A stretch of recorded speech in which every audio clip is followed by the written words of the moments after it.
I'm Michael Jordan. I was professor at University of California, Berkeley for about 25 years. Before that, professor at MIT. And now I'm a researcher in Inria.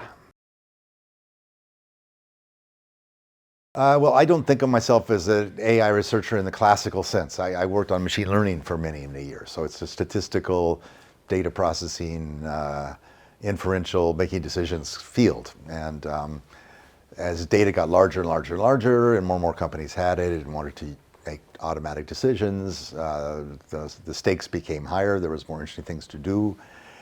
And at some point I realized that if you're going to deploy these systems in the real world where there's lots of people, there's going to be interactions among different versions of the systems, but also with all the people.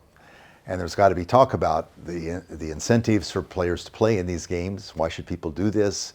The incentives to be people to be truthful. How do you value things so that there's exchange? So all the language of economics felt to me important and essential. So I kind of thought, well, I'll take my computer science background, my statistics background, and mix in economics. And now I feel like I've got a good way to think about the emerging problems.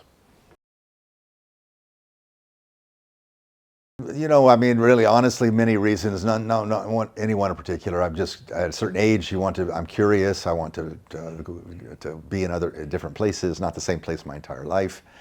I do speak French and feel very comfortable. I know Paris well, and I have friends. And I'd say, you know, the students are of very high quality, and I have a nice deal at Inria where I get to interact directly with good, high-quality PhD students, very enthusiastic, good math background. They already know the kind of fields I was alluding to, statistics and economics and computer science. So in some ways, they're better than the students I would probably get out of the box in the US. There, it takes time to train them, and you know, there's a 5-year program. And here, they come in already knowing quite a bit. So I find it appealing to work with them. I already have a group of 7, and it's a lot of fun to work with them. They're great. Toi, l'Auvergnat qui sans façon, m'a donné 4 coups de bois. Voilà.